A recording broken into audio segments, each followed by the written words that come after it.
Hey everyone, it's the Snowman with TooLoudTooOldMusic.com. Welcome back to the collection. And as you can see, we have our very special guest and friend back, Deke from the Distortion Den. How's it going, Deke? It's going good, Johnny. How are you, buddy? Good to be I'm here. wonderful. I'm happy to have you back on and can't wait to talk about another Queensryche album. So uh, I'm like, this will be fun. Well, maybe. We don't know if I like it yet. So, um, yeah, last time we talked, last month, we Mhm. talked on the debut album, the Queensryche EP. Well, the Queensryche EP, not the debut album. Um, so go back, watch that show. I'll put a link down at the bottom.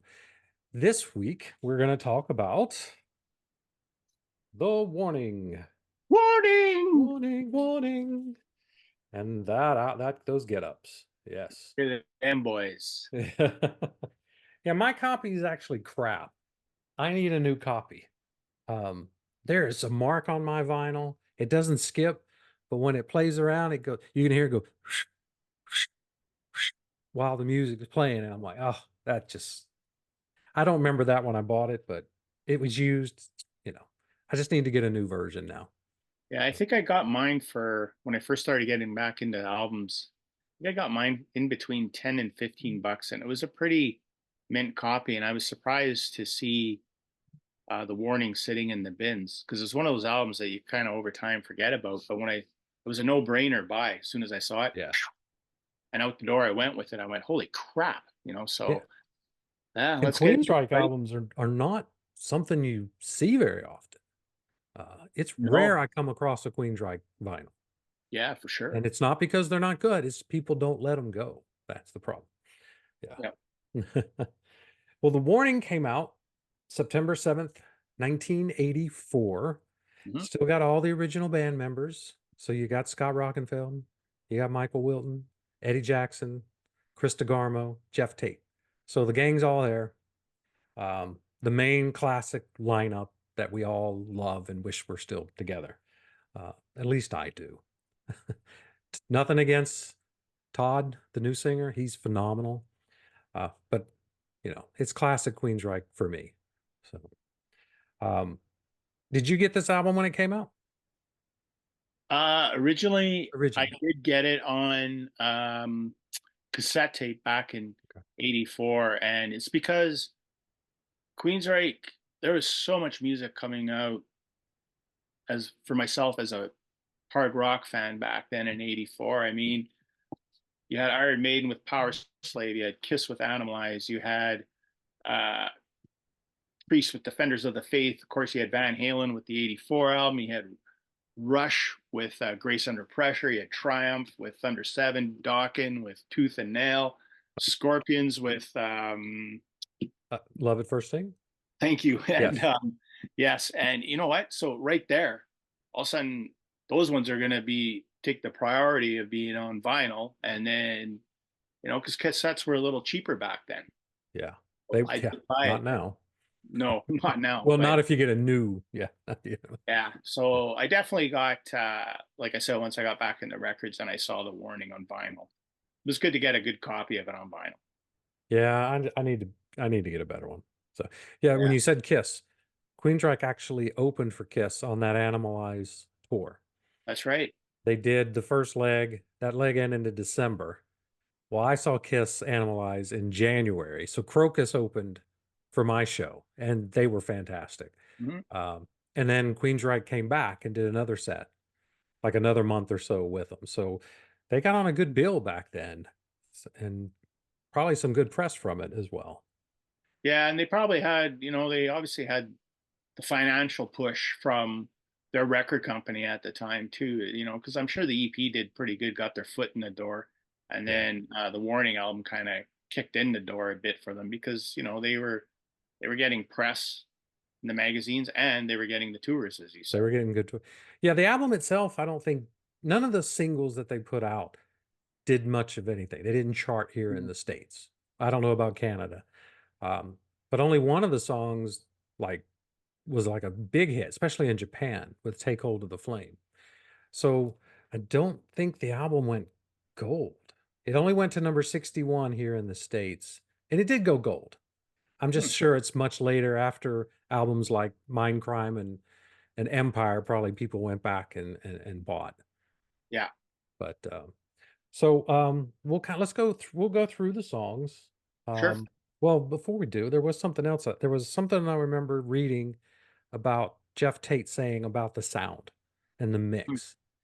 Um, he said the band was they hated the mix. It Yeah. was done by someone that never really listened to the band, didn't know what they sounded like. And so they just I don't think they like this album at all. And I can kind of see a little bit of what they're talking about. We can get into that. But as far as the songs and go, it kicks off with The Warning. So what did you think of The Warning? I liked it because it's just it's a straight ahead driving rock track for the most part, and Scott Rockenfield, great drums throughout the whole record. You'll Oh, probably the hear whole me record. say that a Yeah. few times. And same thing with Michael Wilton and Chris DeGarmo. Some good riffing on it, good tempo, and uh, Tate delivers the goods with his vocals. Yeah, I mean, that is one thing about this album. He's always good on the vocals, but this one, there just seems to be a lot of those little high pitched, and a couple of them he gets so high. I mean, it's like he's high, and then in the middle of the chorus, he even goes up another notch Yeah, and just gets even higher, and it's just phenomenal. His vocals, they're up there. I mean, with Halford Scream and um, Dickinson and stuff. I mean, he didn't get the credit he back then as far as being up with those guys, but he was phenomenal. So, yeah, for sure, for uh, sure. and then the next song, which is In Force, is what it's Yeah, called, but it's not in this song. They say Enforcer, yeah. which which I find strange because on the next song, Deliverance, they don't say deliverance. They say deliver us in the lyrics and stuff and in the song. So it's like two songs in a row they don't use the actual title of the song in the lyrics. Um, And it's even like the song. The album's called The Warning. The opening song's called Warning. Warning. Yeah. So yeah, kind of messing with us back then, Johnny. Yeah, I think they were. But yeah, Enforce though, what you I'm not a fan of this one, so I want to know what you kind of think of this song. You know what? I kind of liked it. That opening, the first 10, 15 seconds with I don't know what you want to call it, the bells or whatever that are going off. That to me sounds like a play right out of the Blizzard of Oz Diary of a Madman album. It's got like that Ozzy vibe, and then it it loses it. But just that beginning, I always hear the music of Rhodes, of Randy Rhodes, Right. and that opening part. It just sounded to me like something right off of his record. Another um, great, pretty good song. I guess I shouldn't say great, but to me, I like the chorus in it. I like how he holds his voice steady through it. I'm not going to try and do that on your show and whatnot. So I guess for me, yeah, I like the track. Yeah, I do like most of the track. It's my problem is in the chorus, not his vocals where he's doing what you just said he's doing. But when they say enforcer, Yeah. it's really deep and it just doesn't sound like it fits in that context of that song. And so for me, it's like a massive distraction when I hear that and it takes away a little bit of the song for me. So, but musically, I like it. It's just, I really hate that part of the song, which I never thought, one part would just grate on my nerves, but that deep enforcer word, it just bugs me to no end for some reason. I don't know why. Fair enough, But man. Fair enough. if the guy would not have mixed that in the song and just pulled that piece out, I think it's a much better track. And it's just I don't know, it just feels wrong with that little piece. And I'm thinking it's Jeff's. If it's a layer of Jeff, but doing it real deep. I don't think it's the other guys. Because to me, Mm, I can hear Tate's tone, but it's just much deeper. And it just yeah, feels off. fair. Yeah. Yeah. Oh. Hey, So they all that can't be winners, man. no, they can't be. And But the next one song is good. Deliverance. Mhm. I like that one. It's a straight up rock song. Yep. Um, yeah, I mean, I wouldn't say, I mean, it's not, oh, it's metal, but to me, it's just a little more straightforward rock and stuff. And I kind of like that. Yeah, I would say that the note I wrote down on it was that it has a Judas Priest like vibe with better drumming, Better drum. circa 1984. Right.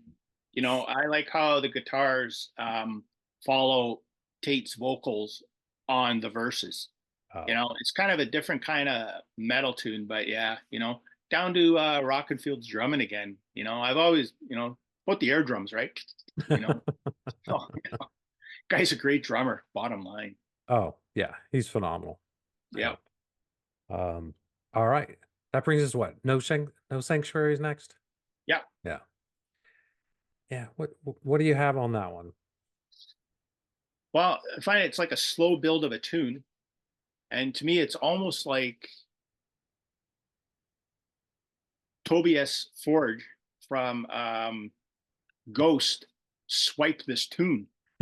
Almost to me sounds like a Ghost tune in 2000 in the 2000s, but in Yeah. '84, that's a good, it's a good track. I Yeah. mean, it's it's Queensryche. They're young guys. I mean, you gotta.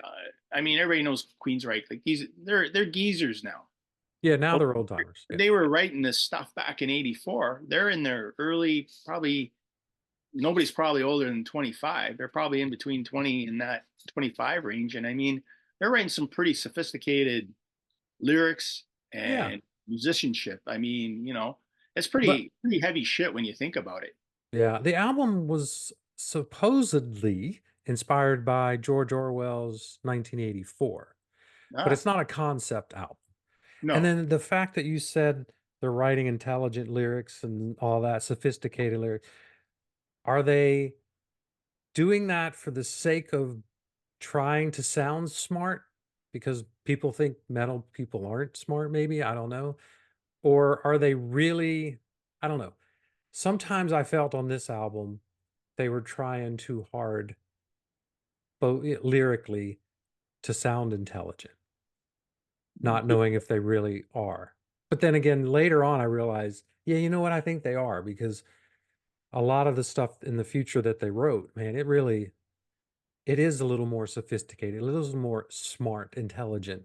It's not just demons and wizards and normal metal no. writing, I think. Yeah. Yeah, I think, yeah, I think they listen to a lot of Rush, Yeah. like All right. lyrically, like they were trying to, hey, we're going to get our message across. We're going to write a song. Maybe we'll write a song about acid rain, but not call the song acid rain, like just to throw out something crazy. But you know what I mean? Like they just didn't go, like you said, straight ahead stuff, that hey, hey, baby kind of stuff. Like you're Right. not going to find that on any No, Reich album, no. and not this one. So for young dudes not to write that way, yeah, I see what you're saying, but I really never thought of it that way. So, I just thought, like, I always think back to a different band like Metallica, James Hetfield being young and how much booze those guys. Yeah. He's writing a song lyrically called "Fade to Black." Right. That stuff just blew my mind. Yeah. You know, I was just trying to figure out how to write a paragraph on a history. And there's these guys, Steve Harris and all those guys writing lyrics, and Jeff Tate, and I'm like, Jesus, like holy hell, like I know. Yeah. impressive. So yeah, Yeah. Sometimes I think when I was younger, it was more like I felt too stupid sometimes to listen to those kind of things because, like, I'm like, I don't know what the heck are what are they writing? What are they saying? no, Uh, don't kid yourself, buddy. You're a smart man, Snowman. You're a well, smart that's man. now, not back when this time. I Look was at me. I was a moron back then. Uh, all right. Then the final song on the first side, which is I think a really cool song, is NM 156. Hmm. What do you think of that one? I think this song should have opened the album. I think so too. It's got a great it would just fit with that build and it's a good song with all the I don't know, it's very science fiction. It's kind of proggy at times and it's just I don't know, it's a really interesting song. I love the beginning, and Tate's vocals. What do machines have no conscience, and he goes into that deep voice, Yeah. and then once the chorus kicks in, he soars off vocally. I mean, it's such a well constructed Queensryche song. I'd put it in my all-time top five Reich tunes. Easy, Wow. easy. Easy. Yeah. Now, the one thing when I'm listening to it, and I was listening to it in the car on the way home, Mhm. and when that Scott's drums kick in, Yeah. and I'm like, damn, that sounds familiar. And I think they took from the song Speak on Operation Mindcrime. I think he used the same drum beats and everything from it because it's got that. I mean, we're talking several years later, but it has that sound, that Mm. same drum sound and the same beat. It feels like it's the song Speak a little bit from that album. So you'll have to go back after this and listen to the drums on Speak and listen to the drums on this. No, I can't because we have to get to Operation Mindcrime first, Johnny. This is a spoiler alert. We have to get to the Rage for Order first. Yeah. But I do feel, I mean, that's why I really like that Interesting. because it reminds me of a later song and which, because I remember Operation Mindcrime's where I started and then I went back. Yeah, that's a good point, and I'm gonna make a note of that. So, Yeah. but So when you get to the, I thought we're gonna wrap up the whole Reich series right in the next three sentences. The way you're going, I'm like, holy, no, but I do like this one. This is one of my favorites on the album. nice, nice. Uh, but it's not my favorite. My favorite is the next one, Mm, Take Hold of the Flame. yep. Big hit in Japan and around the world, just not here in the US. Um, Mhm. this is to me is when they just do a song in a pure song fashion, not trying to do anything fancy, verse, chorus, bridge, all that, just do the normal type of song, Yep. they knock it out of the park. Yeah. And it's melodic. Jeff's vocals are just insane. This is the song where he's like, he's in a high note during the chorus, and then he goes, I'm not going to do it. And then he just goes, and it goes way higher. And it's Do it. just Do so it. Do cool. No, I can't go that high. Nobody can. Well, I could if you need me somewhere, but that's it. Yeah, that's hilarious. Yeah. I like it. I like they did what a lot of bands were doing in '84. Big backing vocal chorus. Take, hold, Yeah. like they really emphasized that sound. And you're right, it's kind of surprising that it didn't really take off in North America because everybody was looking for the big rock anthems in '84. And I want to rock. We're not going to take it too right off the bat, right? yeah, Take hold of the flame could have been up there, but who knows? Who knows where their promotion was at with the record right. company? You don't know. So Yeah. good track though. Yeah. Good track. All right. Next we have Before the Storm. Hmm. Great song. It's got Yep. like it's before the way the chorus is just kind of chugs right along and stuff. What you think of that one? For me, it's a good song. I thought the solos, the guitar solos in it, are really fantastic. And I think we talked about this in the first episode on the EP. A lot of people don't talk about DeGramo and Wilton as a guitar duo like they Right. do with Adrian Smith and Dave Murray from Maiden, Kiki Downing, Tipton To- from Priest. yeah. Like they should be up there too, but for some reason they just never got over that little Yeah. bit of a hump. This song is okay for me myself. It kind of plods a little at certain points. So I guess for me this would be what you thought of Enforcer. Enforce. So Yeah, it's a good song. It's not one of the better ones on the album, but it's not a terrible track either. yeah. Yeah. And then that brings us to the eighth track, Child of Fire. For me, it's kind of like Before the Storm in the fact that it's just an okay track. It didn't really stand out too much for me, but a solid song. Not, I wouldn't delete it or anything. I do like it. Um, but it was just nothing too much for me that I remember out of it, I think is the thing. Yeah. to me, it's almost like they were listening to a lot of Maiden that day in the studio. It's not like a Maiden like track to me, and has a similar kind of vibe. It's okay, but when you try to be Maiden, there's only one Maiden. There's only one mate. Yep. Yeah, so it's another one for me that's not bad.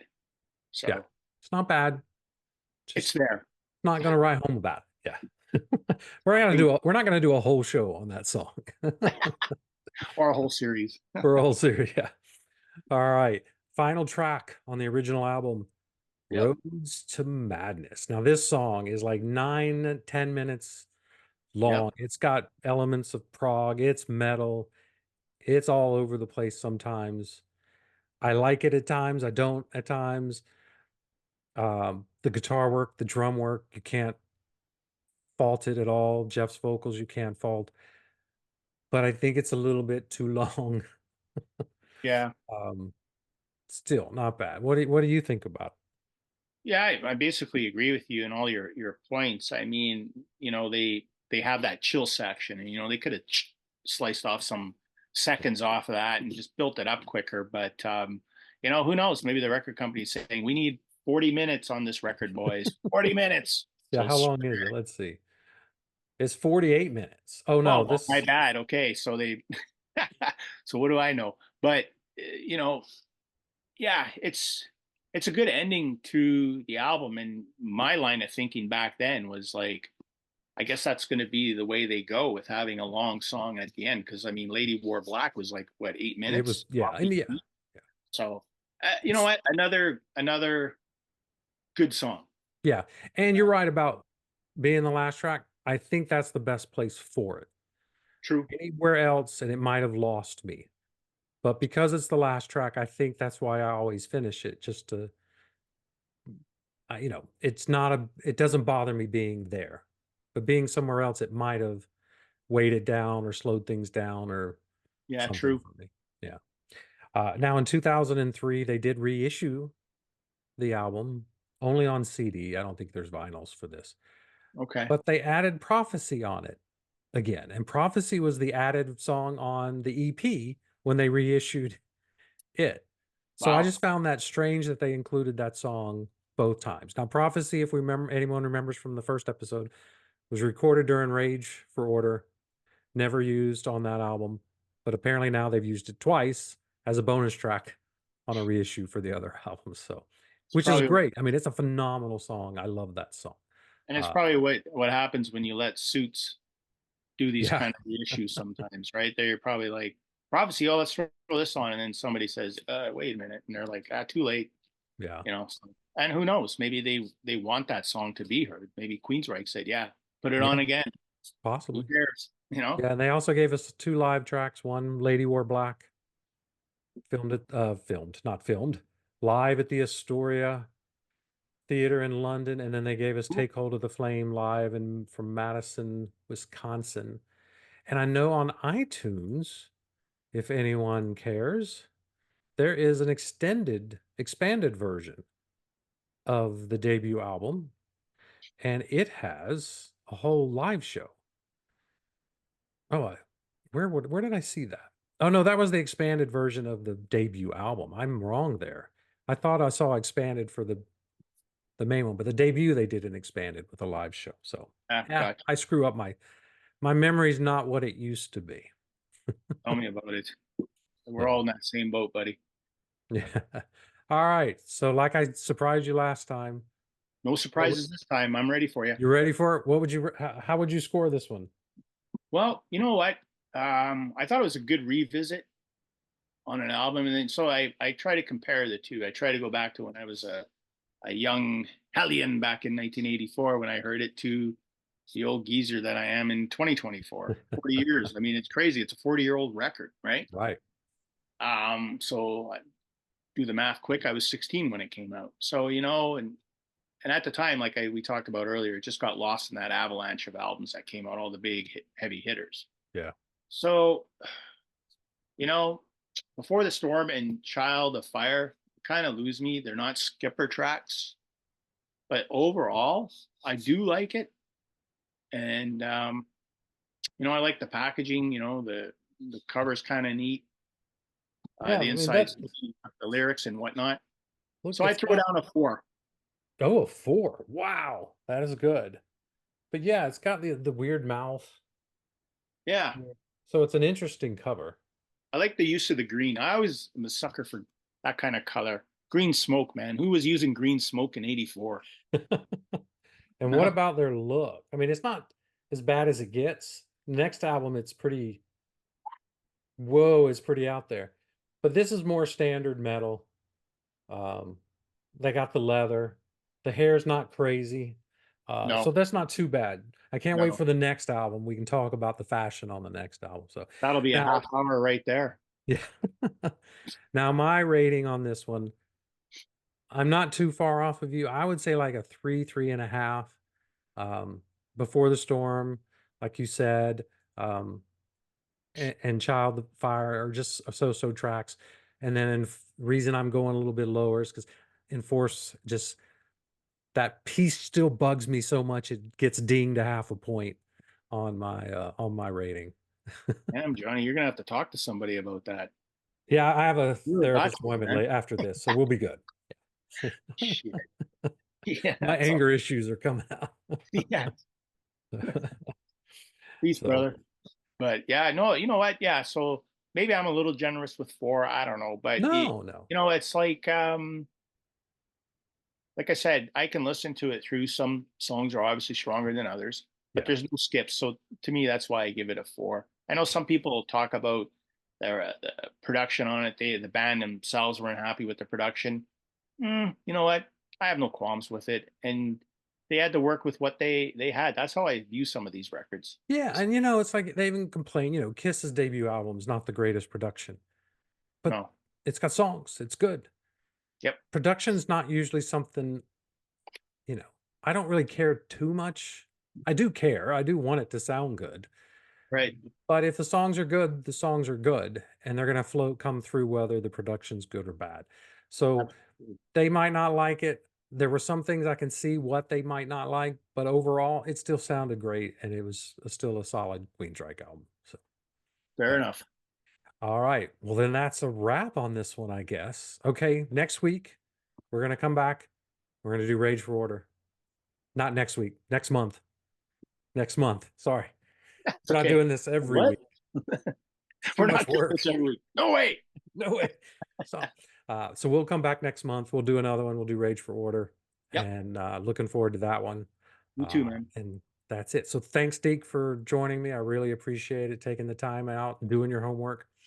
You never thought I'd give you homework. Um, and we'll do this again. Thanks everyone for watching. Hit like, subscribe, go to the Distortion Den, hit like and subscribe on his too. Oh, hey, And we will Johnny. all see you next time on Johnny, the collection. Johnny, I Oh, gotta say something quick. By the way, kudos to you on Jeff Scott Soto noticing your writing last oh, night. I have to talk about that at the top of the show. we should. I And, forgot about that too. Yeah, you that know was what? awesome. Well done. Thank And you. he threw down that he enjoyed reading all 85 of his albums from worst to first, and he agreed with you. So I want everybody to know that that guy on the other side of this screen, all those CDs that he bought at Jeff Scott Soto came out of that man's pockets. So he's a true fan, and he got the recognition. So Yeah, that was cool. I was happy Jeff posted that, and because he said he was thrilled to see my number one is his number one as well, and that was just pure chance because I did this all on my own. But I still haven't got the interview. Jeff Scott Soto, give me the interview. I want come to on, have you man. on the show. I'm That's gonna it. have to do my Jeff Scott Soto series now on on the channel now, I guess. There you go. I'll have to go through all of them. That would be 80, like 80 posts. It's going to take me 2 years to do that one. So no, I'll just show off all his albums. So That's it, man. all right. Well, thanks for that tangent. Thanks everybody else. And we'll see you next time on the collection. Bye.